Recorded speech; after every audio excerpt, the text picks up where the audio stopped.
आपल्या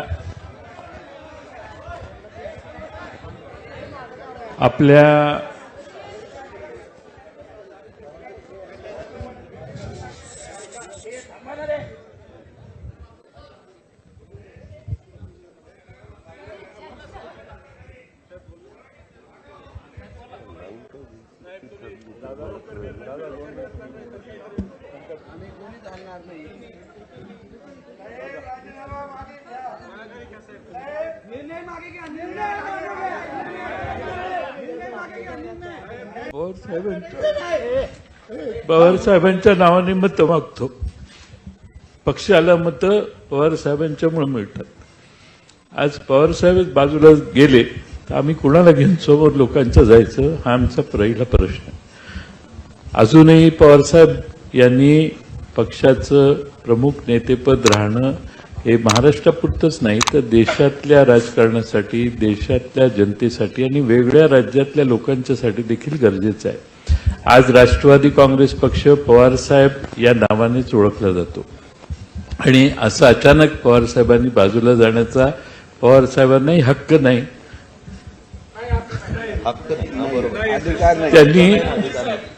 त्यांनी परस्पर असा निर्णय घेण्याचा त्यांना कोणताही अधिकार नाही. त्यांनी असा निर्णय घेणं आम्हाला कुणालाही आणि देशातल्या कुठल्याही माणसांना मान्य होणार नाही. मी आपल्या सर्वांच्या वतीनं त्यांना विनंती करतो की त्यांनी हा निर्णय मागे घ्यावा. कोणत्याही परिस्थितीत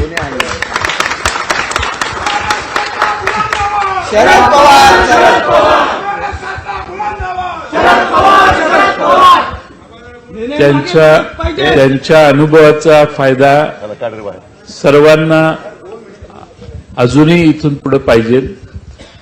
आमच्या लहानपणापासून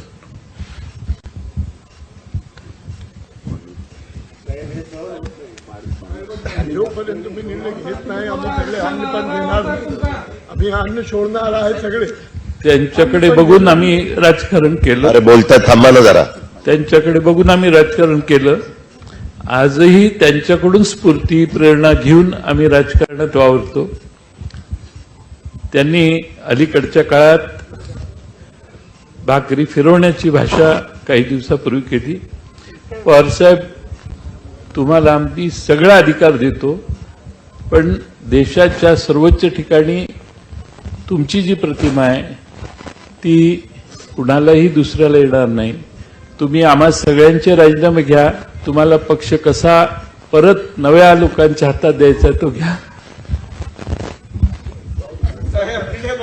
पण